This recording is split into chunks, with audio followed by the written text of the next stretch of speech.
All right, Kevin back with you for another episode of the $1 Million Relationships Podcast. And today I'm here with Jay Sapovits. Jay, welcome. So awesome to have you on the show today. Kevin, thanks for having me. Absolutely. And I want to start off by giving a shout out to Dave Gulas because he was the one who introduced the two of us.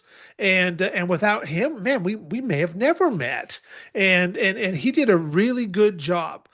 Not just good, he did a great job of talking you up and having me going, man, I definitely want to meet Jay and get to know him. And we had that conversation, you and I did, and here we are. Now we get to do the podcast interview, and I've really been looking forward to this, and it's really awesome meeting somebody through a person that we both already know. Because I don't know what it was like for you, Jay, when we connected the first time around, not quite a month ago, but it was like, man, I felt like you and I had just known each other for years, all because we got connected through Dave. Was it similar to for you, something along those lines? There is nothing in business and in life than being introduced by somebody you know and respect Yeah. to somebody they know and respect. Yeah. It's beyond anything that you talk about referrals, and,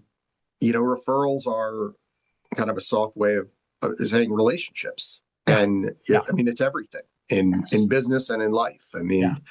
mean, there's massive businesses built on the power of the human connection and trust. And Absolutely. um, yeah, it's not to be overlooked. And yeah, I definitely felt you and I had an interesting and enjoyable conversation the first time, and look forward to it the Yeah. second time. Absolutely. Absolutely. Yeah. I mean, and what a testament right there, what you just said, to the power of right relationships, which of course is what this podcast is all about. And so I want to dig right in with you. And I just want to start right. How did you weren't always an entrepreneur. How did you even get into becoming an entrepreneur? How did you even find out that you were an entrepreneur, and share some of the backstory? Because like every entrepreneur has an amazing backstory, and I know you do too, Jay. I mean, the backstory for me really comes from a little bit of pain. Okay. So for me, I grew up in a household where my dad took me to the racetrack every day. And I started to become a horse player when I was 13 years old. So I always needed money because money is the fuel of gambling. Hmm. And I would work starting at age 14 in odd jobs, and then I was able to get a job as a dishwasher, and worked at a pharmacy, worked as a fry cook at a Friendlies, worked as a groom at a racetrack, worked as a valet parking cars, worked at a um, worked seasonally at a greenhouse. I mean, I had the worst jobs you could ever imagine, but I always worked really hard, and I always had a massive work ethic because I needed money, because I was always gambling as a young person, Okay. right? My dad was a school teacher. My mom was a bookkeeper. I thought owning a business was other people's jobs. I thought the way to own a business was, I mean, I didn't even know about owning a business. I just thought the way to make money was you work for somebody else. Okay. I didn't really learn about entrepreneurship until I was 20, probably 25 years old. And I mean, I know I got clean and sober from gambling then. And I did it by accident. And I wouldn't say it was by accident, like as in I fell into it, but I didn't know I was starting a business. I thought I was starting an event, Okay. right? But I didn't realize that an event could be a business. And then, you know, finally I pieced it all together that what I had built was a business. And that was the first business I ever built. And by 26 years old, I built my first business in less than really kind of 16, 17 months Okay. of being clean. Okay. Wow. Wow. So what was the event that you built this first business around? Sure. So I created an idea that became an event that became a business called the Exelon Invitational, hosted by Jim Furyk. It was a 1 day skins game. You know what a skins game is in golf? No. So skins game in golf is 4 players. There's a purse on every hole. Okay. So if a player wins a hole, they get the purse. Okay. If they don't win the hole, nobody wins the hole, you carry the purse over and the next hole is worth more. And if they don't win that, then the next hole is worth more. And at the end, you tally up who won the holes and who won all the what's called skins. So Okay. I created a there was a very famous golf event for years called the Skins Game, which used to air on the Friday after Thanksgiving, Okay. that Black Friday, right back, when I was younger, and all the players that would play in it were popular. Freddie Couples, I know you're up in the Pacific Northwest, would always play in it, and there was the big personalities, and it was almost they were playing for money, big Yeah. money back then. Yeah. And I created this event called the Exelon Invitational, hosted by Jim Furyk. Was a 1 day skins game. We did it outside of Philadelphia.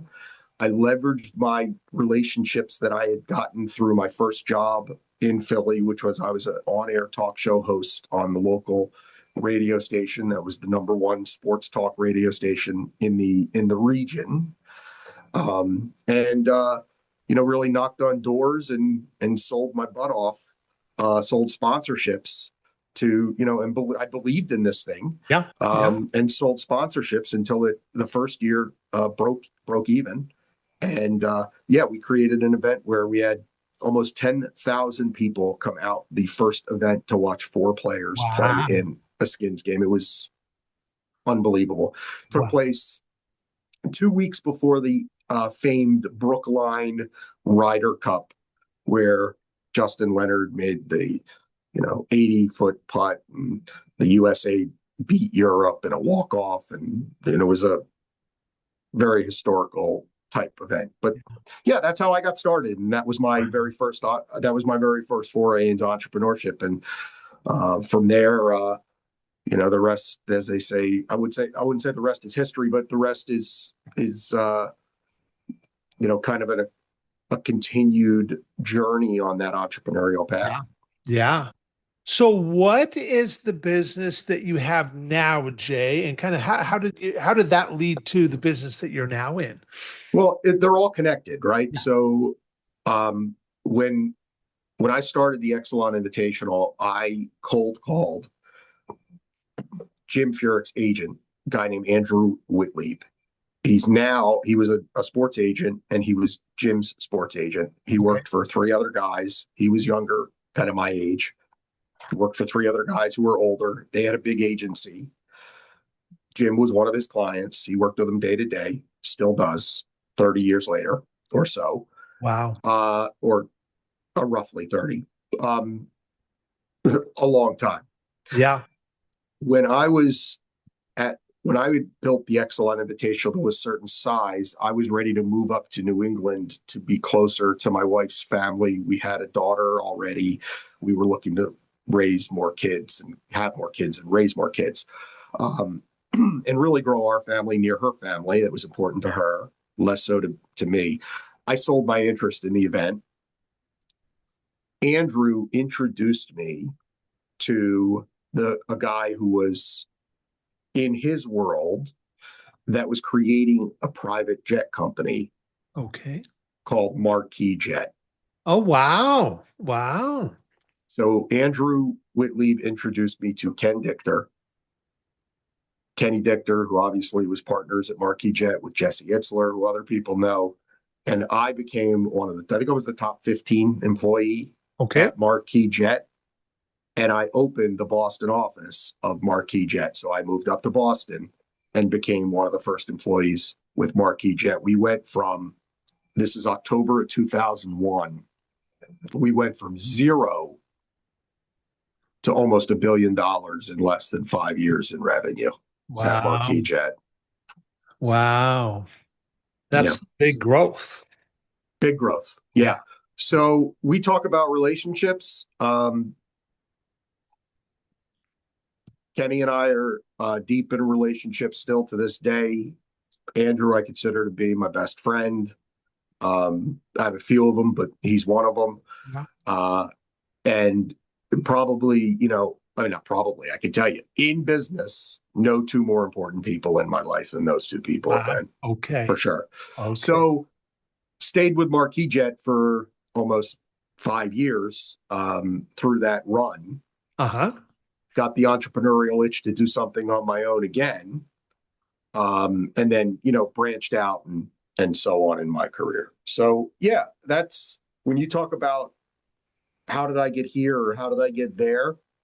Everything usually intertwines with one of Yes. those two or both of those two individuals. One is, they've just both always been part of my story since really since 1997, Okay. 1998, 1998, really 1998.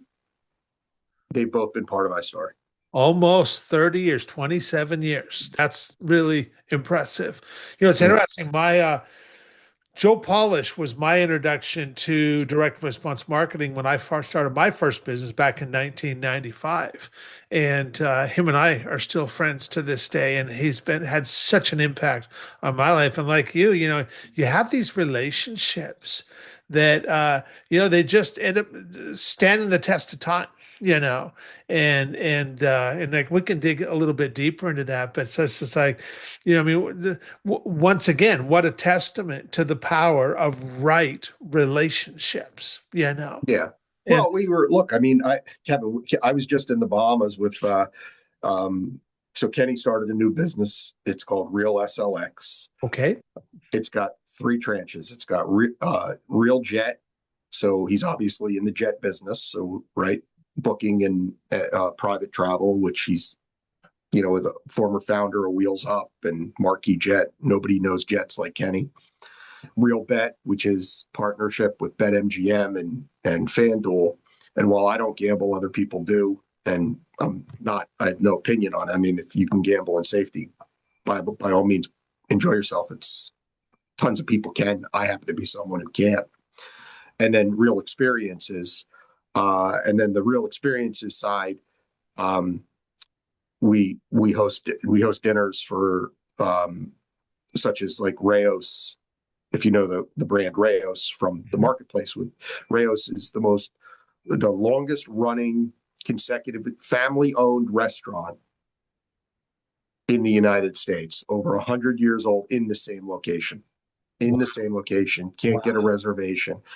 We did a Rayos pop-up at the Ryder Cup, right? And inside the rope experiences, hosted 200 plus people a night for a pop-up Rayos restaurant. Do it at the Super Bowl and the Masters, and it's super high-end hospitality. All right. So Kenny brought the real team, right, away we were in the Bahamas together, and I took my wife and we went for a few days. And at a dinner, he asked for a toast. And in that toast, I said, it's an amazing feeling to be in the room with the two most important people in your life over the last 27 years. Yeah. Kenny, who I've been partners with in some form or another since 2001, right, which is 24 years of partnership. Yeah. Yeah. Right.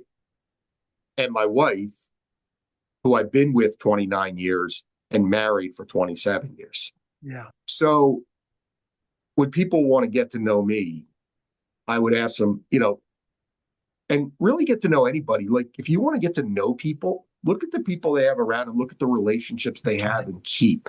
Yes. I can tell you, like, that was a very emotional thing for me, because when I say it, I mean it. I don't speak in hyperbole much. And I look back at my life and where I'm the richest, certainly not money. I mean, there's people who are far more financially successful than I am. Sure. I'm not poor. I've had a good career. I'm happy, but I'm not in the Bezos, Jobs, Cuban category. And nor will I ever be, and have accepted that. But when I look back at my time in Marquis Jet as an example, which was the real first kind of team, I, I don't think there's 5 people inside of the whole company that I couldn't call tomorrow that I wouldn't be able to talk on the phone with for 30 minutes or break bread with, or that wouldn't, if I asked them for real help in life, not tangential help, real help, Yeah. like, Yeah. right, that wouldn't be by my side or wouldn't stand by me. I mean, these are people I haven't worked with in 20, 19, 18 years. I mean, we're talking, it's funny, like I'm rounding because we're talking in such long lengths of Yeah. time. Yeah. Kevin, I love these people. The people I sold alongside of, I love them. The people who operated and helped get jobs done for me and help, like, I mean, I adore those folks. Yeah. And I feel like they do the same for me. Yeah. And, there's something to be said for having come up through your career and kept up dialogue relationships with people for long extended periods of time, and not a superficial, but a meaningful way. Meaningful. Yes. Yes. Yeah. And you're right. That is so powerful. Well, so what is the business that you're in today, Jay? Today is a business called Inked Stores. Okay. All right. Our core offering is we build, host, manage, and fulfill on demand company, organization, and team swag and merch stores. Okay. We're able to do that on demand because we control the production. We actually do the work in house. There's a lot of print on demand, quote unquote, solutions out there where they're farming it out to a few big players that are running production out of factories and warehouses and shipping on the person you're doing business with supposed behalf. Uh-huh. We actually are the ones that are doing the work for our clients. Okay. So we have a big operational facility here in Foxborough, Massachusetts. We print and sew in-house, which helps us control the timing and the quality. And then, we're great at ideation and really, work with companies that want a better experience from promo and merch. Yeah. That's the current business, Kev. Yeah. So what inspires you most about the work you get to do and the impact you guys are making, Jay? Yeah, no different at this point in my career than any point. I've always been a people pleaser. Uh-huh. I mean, that's my personality. I like to help. I like to help people, and I feel like I make a difference.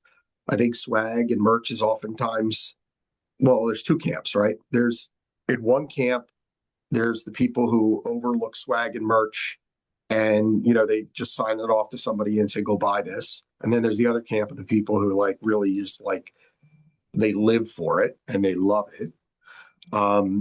I tend to be more in that live for it and love it. And I want to take those people, I try to transition those people who are just like, oh, I'm going to go on foreign print and order anything. And I try to take them and say, well, like if you're going to spend $1, make it more meaningful and help them create a more meaningful giveaway at a trade show event, or if they're going to give their employees a gift, make them actually, resonate. Yeah. I just don't believe that merch and swag should be thrown in the trash. Everybody likes gifts. Everybody likes to get something for free, right? So if you're the person giving somebody something for free or giving away a gift, why wouldn't you want to make it special or something that somebody wants to keep? Yes. Why do you want him to say like this is junk or this is trash? Yeah. Or if you're at a trade event, like how many times have you walked by a booth at a trade event and you've looked over and you've seen a koozie and you're like, I'm not going to stop and grab a koozie. Like, no, you may not stop and grab a koozie, but if there was something there that was captivating to you that made you stop and that resulted in you having a conversation, well, then that item became worth it. Yeah. Right. So like, for example, I'll give you a quick example, right? We work with a trucking company and they were looking to do a giveaway. Tell me about this. So express delivery. Look at this. It looks like a pallet. Forget the brand. It is a pallet. It's a coaster. Very cool. That's unique.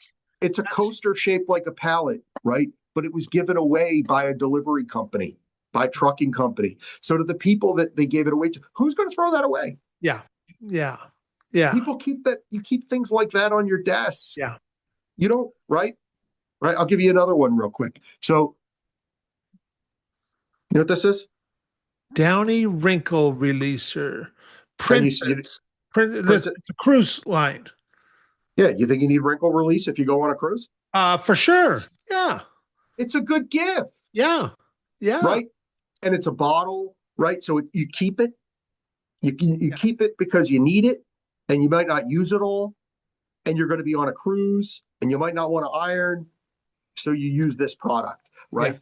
So again, this my world's not. I'm not in a life changing job, but I am in a life changing job Yeah. because if you're at a trade event or you're giving something away to somebody, you need that money to work for your business or else it's a waste and nobody likes to burn dollars. Yeah. So you ask what motivates me. What motivates me is showing you a pallet that's a coaster that is given away by a delivery company and showing you Downy Wrinkle Release that is given away by the Princess Cruise Line to their guests and having you go, wow, that makes sense. Yeah. I would have never thought of that. Yeah. Right. Sure. So I love the creativity. I love helping people. And I believe that the work we do makes a difference in people's businesses, which ends up making a difference in their financial success, which translates into making a difference in their life. Yeah. That's what motivates me. Yeah. And what you just shared there, that, like you said, that's going to stick around. And people, especially if they're having a great experience with your company, they're going to remember that when they see that. They see that pallet shaped coaster sitting on the desk and they're using that regularly because they're, whatever, my morning coffee, my afternoon water bottle, and I see that regularly sitting here and stuff. That's far more valuable than just some cheap trinket that's going to go just right in the garbage because they're like, what am I ever going to do with this? Well, you have to understand, especially in trade show giveaways, everybody follows the exact same process. This is not, again, this is not incredibly difficult to understand, right? You've been to trade shows, right? Yeah. And you've stayed in a hotel when you've gone to a trade show? Yep. So tell me yes or no, this is something that you've done. You go to a trade show, you grab a bag because everybody needs a bag. You've then placed marketing materials and swag that you've accumulated in the bag. Yes. That's correct. Am I correct so far in what Absolutely. has happened? Okay. I already know where this is going too. You go up to your hotel room. Yep. And the first thing you do is you take that bag and what do you do with it? You go through with it. You decide what you're going to keep and what you're not going to keep. You dump it on the bed and you decide what you're going to keep and what you're not going to keep. Yeah. Okay. Yeah. Now, keep in mind, there's two things. Sometimes the thing that you're giving away is just to attract somebody over to the booth. Might not be for them to keep it, right? Sure. You may not care if they keep it or they don't keep it. It might just be to bring them over to the booth, right? Yeah. So if you have somebody, let me give you an example, right? Let's say you have somebody who you want to get over to the booth. Now, I think people keep these, but nonetheless, right? And I took them out of the wrappers just so you can see them. These are 2 pens, right? Pens aren't innovative, right? But I'm a salesperson and I'm standing at the booth and you're walking by my booth and I say, hey, Kevin, what's your favorite flavor, lemon or chocolate? Chocolate. Come here. I want you to do something here. Smell that. Ah. And that's pen smells like chocolate. Uh-huh. Okay. But what's happening?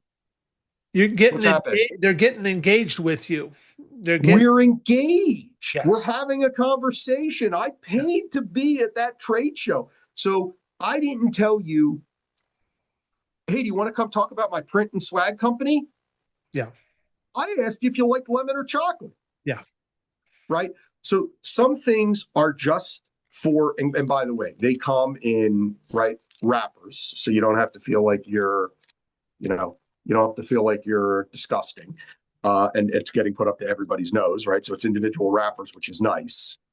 But some things are to spark engagement, and some things are just are to be kept as mementos. Knowing the difference is important, but For you sure. certainly don't want to be in the thrown away in the garbage at the hotel pile. Yeah. And, everybody does that. So we work to not have that happen. Yeah. That's such a great analogy. And the difference between a product that's going to get somebody engaged in a conversation and have them want to come to your booth and stuff versus a giveaway that is going to be taken home, that hopefully, once for one, they're going to take it home. And then two, they're going to, use it so that, it's just in front of them and stuff, kind of a thing. And this is good stuff. This is good stuff. So, what is an example of a result that you have helped a client get, been doing what you do, that you are just incredibly proud of, Jay? Well, so I'm not going to share the client, but I'll Sure. share the circumstance. I'm not Okay. like this is, I don't have swag dealer client confidentiality. Yeah, but we don't just have to talk about out of names. out of respect. Just Yeah. So I had a client who was going to order, and I'm just going to talk. I don't want to talk about the size of the order, but they were going to order a substantial amount of uh, North Face sweater fleeces Okay. in unisex single color style, right? Mm-hmm. And we worked together to create, because this is what we do, a pop-up web store for the holiday season in which we had a men's and ladies version of the same sweater fleece that they were going to buy, and we offered it in two different colors. Okay.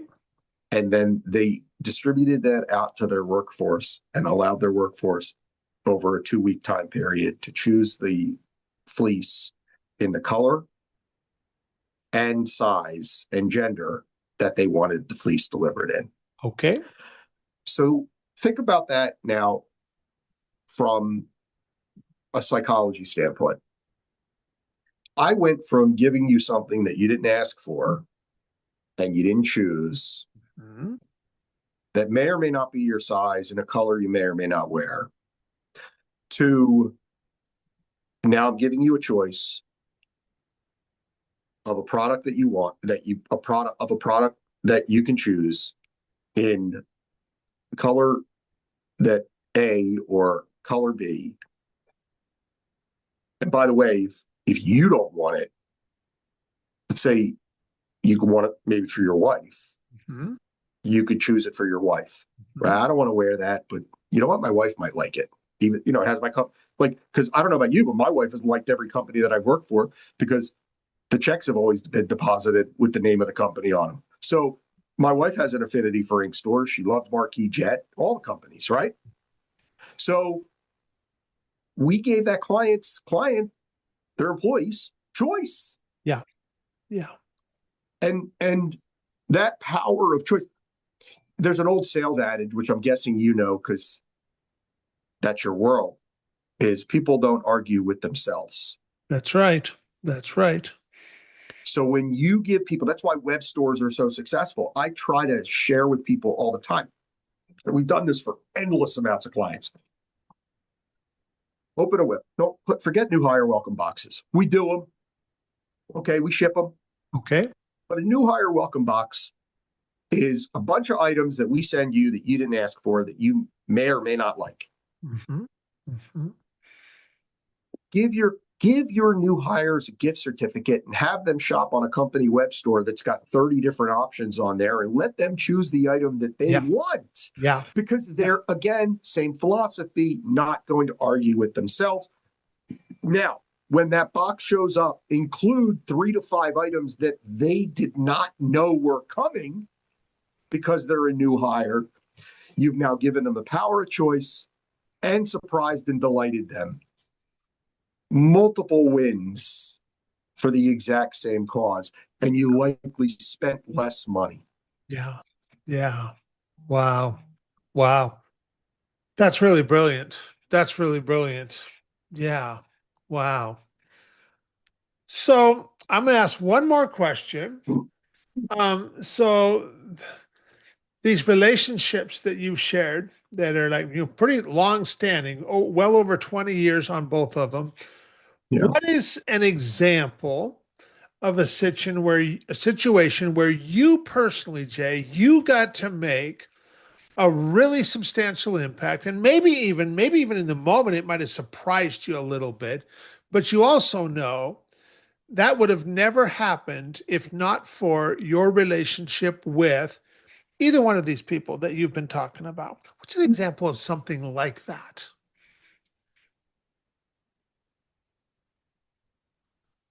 Yeah, I mean, I have endless. Um, Yeah. there's a there's a video that, so when Wheels Up was in its launch phase, and this was Kenny's second private jet company. Okay.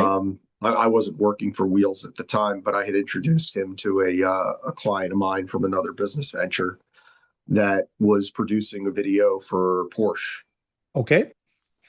and Wheels Up and Kenny were featured in a almost 2 minute video for with Porsche prior to to Wheels Up launch. It was we're right around when they were launching. I mean, that introduction was, they aired, I think they aired that commercial that they did with his testimonial and his description of Wheels. I think they aired that. They spent, I don't know, multiple millions of dollars in getting that video out. Porsche did, Yeah. right? Yeah. So that's an example. And then, I think the most evident example with Jim Furyk is he, this week. No, I'm sorry, the timing. Uh, Jim is sponsored by Constellation Brands. Okay. Before that, they were Exelon.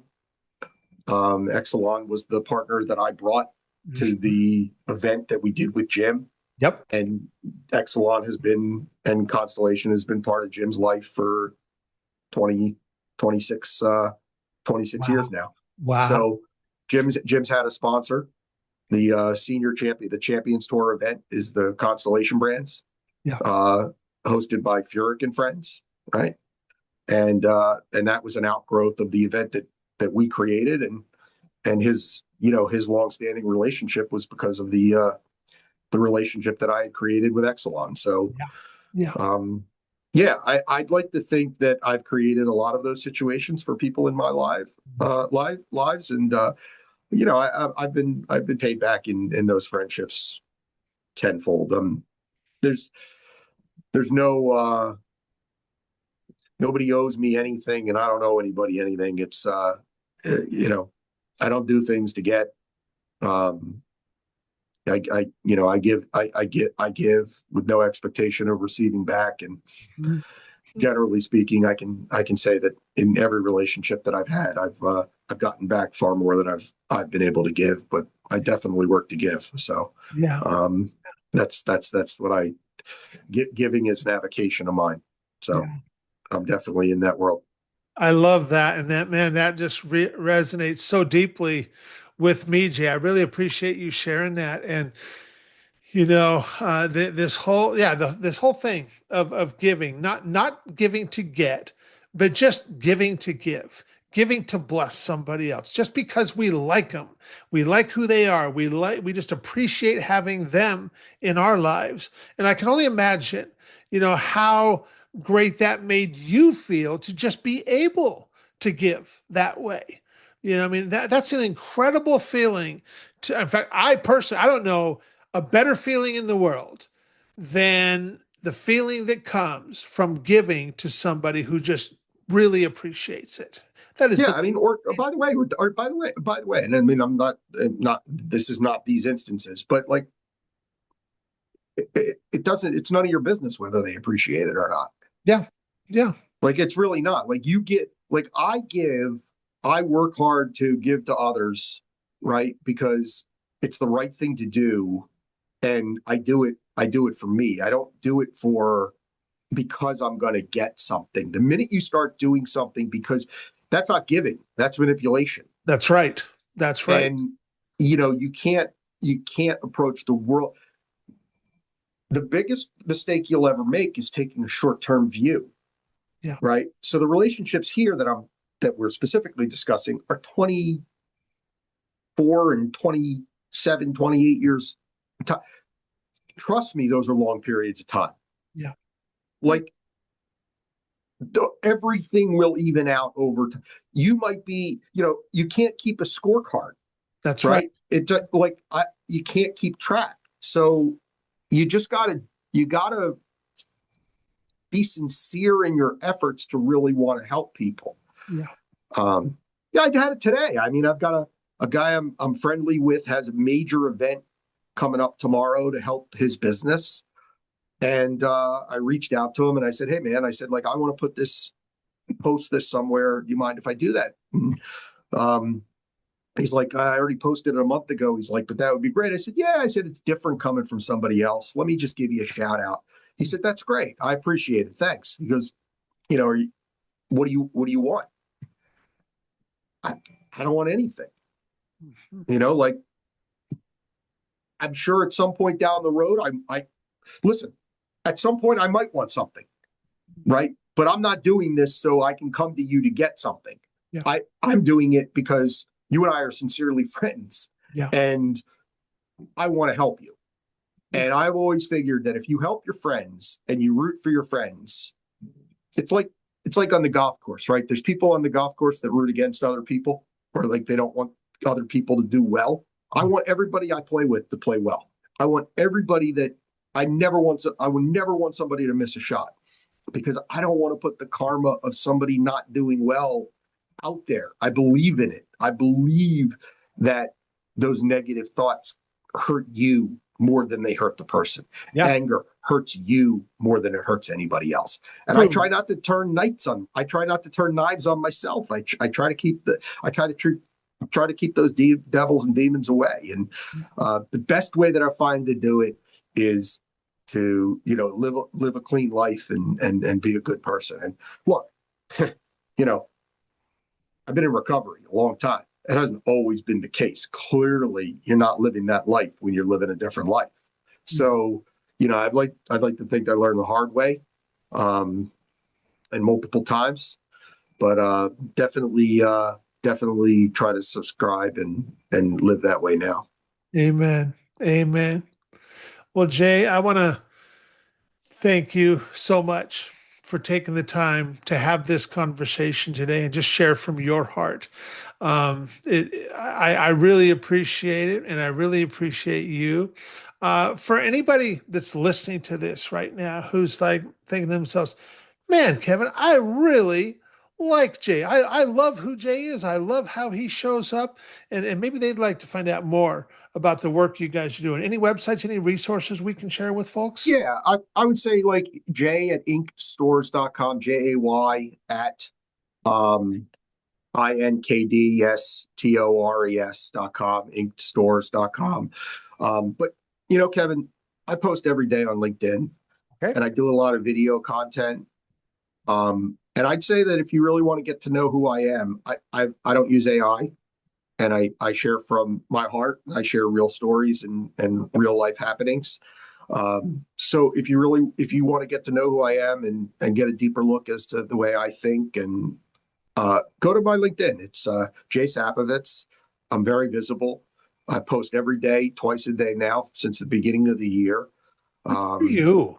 Thanks. Yeah, haven't missed a day since January 3rd when I made the decision that I was going to go for it and get active on social media. Nice. And yeah, and like I said, I try to be as authentic and genuine as I possibly can be. Yeah. I'm certainly not a perfect person. Got a ton of failure in my life. My story is one of survivalship. I'm not one of those system players who's trying to sell you something and tell you how to get rich quick. Because if I figured out a way to get rich quick, I would have done it and gotten off the grid. And instead I had to stay on the grid and I think I'll probably die on the grid. So that's Yep. where we're at. Yep. Well, once again, I really appreciate you taking the time to have this conversation, Jay, and I'm excited to get out there and share it with a lot of other folks. So thanks so much. Really appreciate you. Thanks, Kevin.